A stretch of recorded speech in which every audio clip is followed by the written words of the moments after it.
What's going on? It's your boy DJ Will, co-owner and producer of Zealous Vibes. The podcast just went backstage behind the scenes on what lies behind this hospital bed. Put on by Unique 97, LaQuandra Gray. Man, it was very emotional. It was good. I enjoyed it myself. The Zealous Vibe crew did their thing on their interview. So I just want to kind of drop a little bit on you now while we're still editing the video and trying to get the full video out here within this week. So y'all stay locked in. Don't forget, if you haven't already, follow and subscribe Zealous Vibe on Facebook and YouTube. So we're about to start doing our live podcast as well on both of those networks. So yeah, y'all stay locked in and enjoy this little snippet, this little clip I got of behind the scenes on what lies behind this hospital bed. Now, how am I supposed to explain this news to him? What will Violet say about this? How is Kevin even going to take this? Matter of fact, the main actress, the star of the show, did a thing. I mean, I was tearing up in there. I felt it. But introduce yourself. My name is Dominique Cebu, and I played Liza Lavelle, the patient, the friend, the fiance, a little bit of everything. Felt like it. Okay. Now, in this role, you was diagnosed with a cancer, pancreatic cancer. Yeah. Is there anything that, pulled that from you as far as personal experiences? You know anybody with a certain cancer and that helped you get into the role, or was it easy to get into it, I should say? Did you have to do research or just keep trying? Or I would say a little bit of both. My sister, my older sister, she didn't necessarily have cancer. She was diagnosed a couple of years ago with aplastic anemia, so she was in and out of the hospital. She went under chemo and like bone marrow transplant, stem cell transplant. So I was right there with her in the hospital, so I kind of understand what it's like going through some of the processes of grief. Not necessarily that like I lost her or anything, but there is a part of you that goes through those stages because um, she was healthy one minute and then now we're in the hospital every single day. She's getting blood transfusions, all these medications. And at a young age, you're like, okay, what is happening? I'm supposed to be in school right now. I'm supposed to be playing sports, going on dates, but I'm in the hospital all the time. So I had to really go back to that place and kind of get some of the inspiration from there and remember, okay, like what did I feel whenever I was going through all of that with my sister? What? So hold on. Look. I don't know what's going on, but look, we gotta get you healthy to have this baby. Like, come on. Like, what's the treatment like? What we gotta do? She said it could be terminal. It's a type of cancer that can produce fast. Kevin, she said I might not make it. I could be Wait. blind. What does this all mean? It means those 9 months we would have spent preparing for our baby's arrival is now the rest of my life I have on earth. Kevin, we are not having a child. I'm not expecting a baby. So you mean to tell me that we are not having a child? it's your boy Tom Block and Zealous Vibes crew. We here behind the scenes on what lies behind the hospital bed. And I'm joined with Arnell Brooks, aka Dev the actor. My character was Kevin in this. you gotta see it. This guy he a little wrong, man. But as playing this role, was there anything that made it extra challenging or, something that was a little you had to get more emotional to dive into it and to get into the role, or did it just come natural? You better not say it came natural. Man, it came. Honestly, man, Kevin, he came in as that. He's happy. He wants to have a child. And if you think about the 5 stages of grief, man, once he gets the news of what's going on with his future, that's his fiance, and he wants a family. She can't have a family, so he actually goes through the denial, man. No, you're not sick. He actually goes through the anger, man. I can't have a kid. That's what I want. And so for him, that's the kind of emotion that he ended up portraying. So for me, getting to that space of understanding that I got stuff that I go through personally myself. So actually doing this, it wasn't hard to get the emotional part because I actually understood what she was going through and his point of view. So for me, it wasn't hard to do that. But to stay as negative as he was after all of that, yeah, that was kind of tough. We're here at the what lies behind the hospital bed, behind the scenes, and we're here with. Nay. And can you give us your role in the play? Yes, so I'm Aditha. I'm a part of the support group. Um, Liza was kind of struggling with accepting the fact that she did have cancer. So I'm just a part of that group that kind of makes her, you know, I guess I A wouldn't support. necessarily say feel comfortable, but just supporting. Yeah. Okay. Okay. Cool. Cool. Cool. All right. So, how did you prepare for this role? Did you rely on method acting, personal experiences, or inspiration from others? Yeah. So just to answer your question, I would say method acting.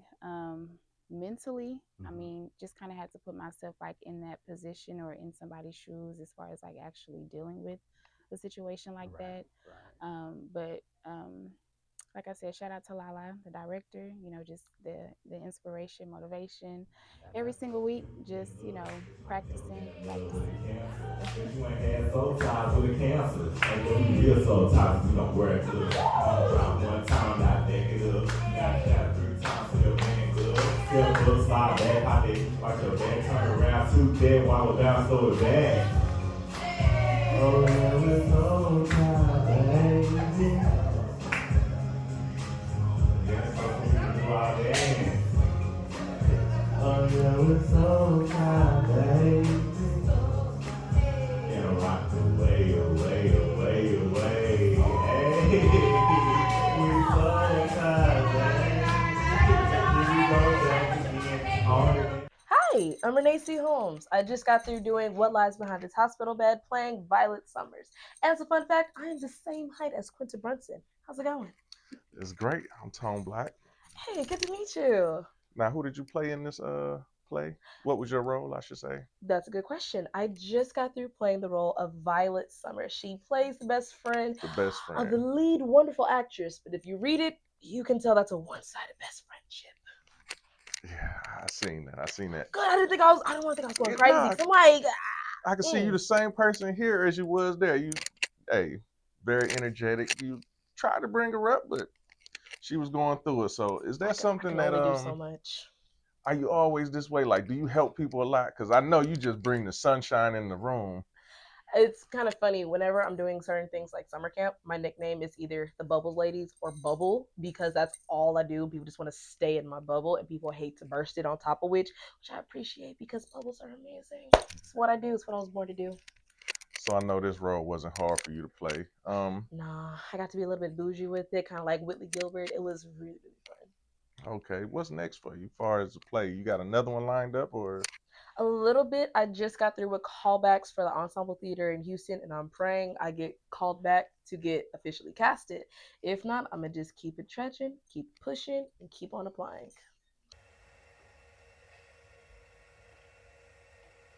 I'm struggling with lifestyle changes. I was diagnosed with bone marrow cancer. I played sports in college. I was the top recruit at my high school. I practiced night and day to be the best basketball player. Hell, I thought I was gonna make it to the WNBA. What up, Z Vibers? This is your host, Taz No Other KT. I have with me Erica Williams. Okay, Erica Williams. As we are behind the scenes of what lies behind the hospital bed, can you please inform us what your role was? I play Sage. Sage Wyatt. Okay, Yes. and what does Sage do? I'm a cancer survivor, a bone marrow cancer survivor. Okay. Yeah. And does bone marrow kind of do like something different than all the other cancers? It actually varies because there's different types of bone marrow cancer. Okay. Depending on which one that you have. But the one that I was portraying today was the one that actually affects your bones and your muscles. Oh. So you receive like sharp pains within your body at any given time. Within your face or your skin, you have markings, discolorations all over. But yeah, that's different. Yes, Never really heard of that. So yes, thank you for that information. Yes, so I have a few questions that I wanted to ask you. Okay. Did this role challenge you emotionally or mentally at any time? You know what, it did, and I'm gonna tell you why. Okay. Because this was my first theater type environment because I'm an actress. I'm used to being on set. So this was very different for me because normally when I get a script, I get the script, I embody that character. So for me, with this being a cancer survivor, taking in that monologue that was wrote was really hard because I started to feel like that person. At times, I find myself crying, and I have to bring myself back. Like, hold on, Erica, hold on.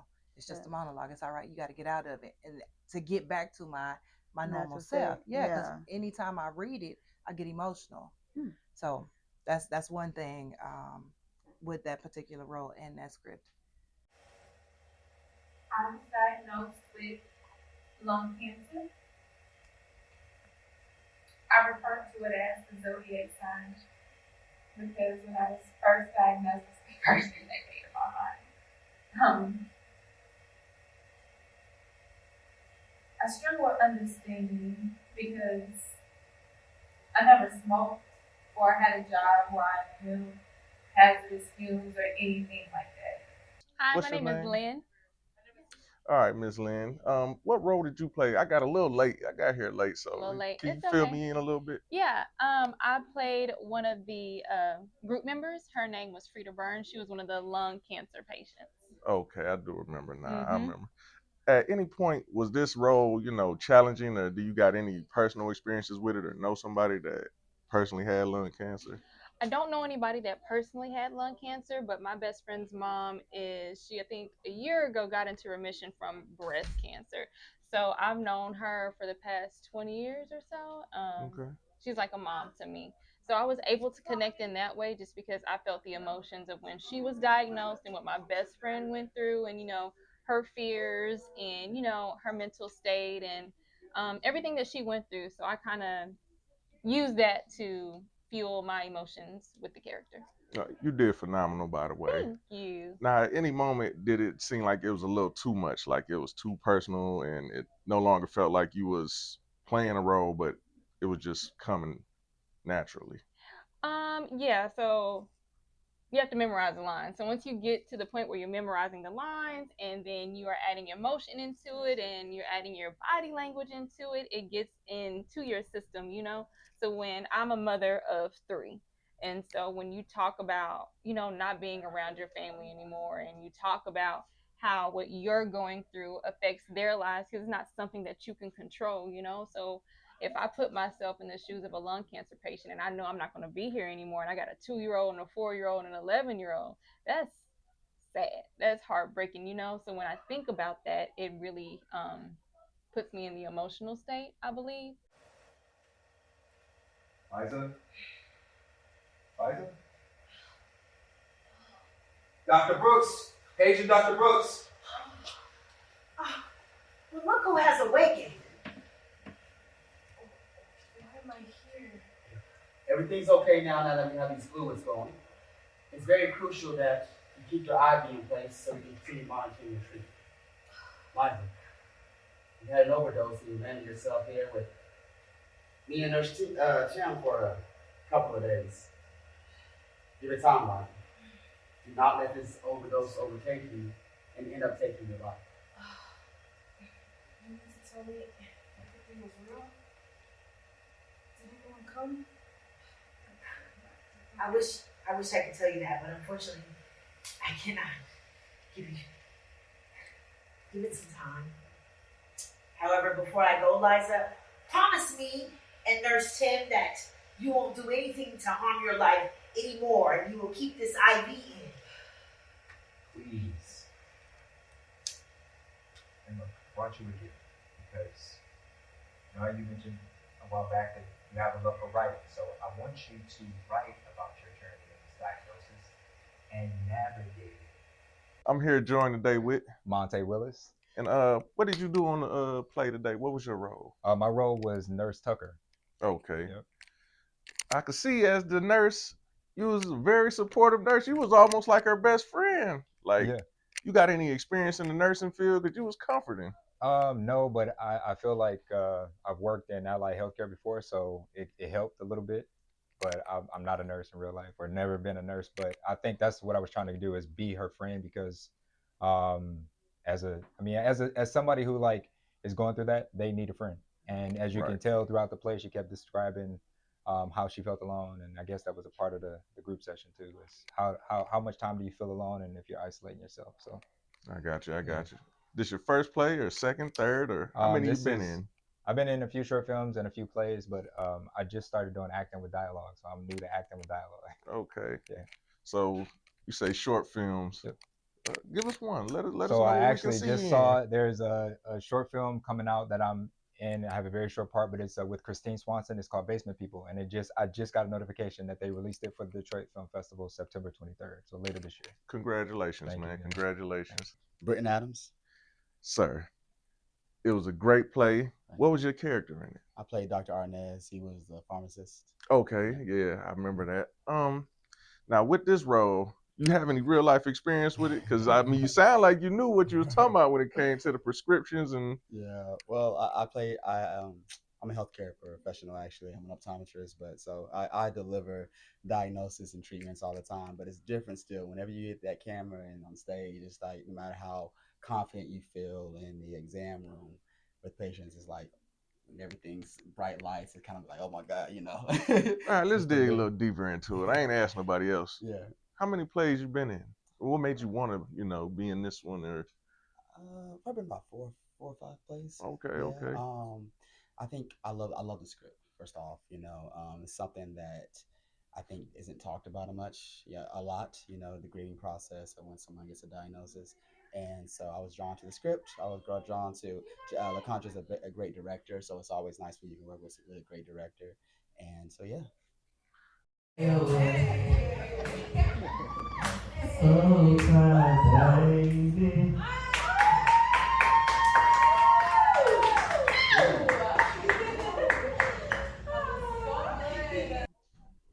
Back once again, Tone Block here behind the scenes. Got another actress from the great play that we just witnessed. Can't wait till it come out.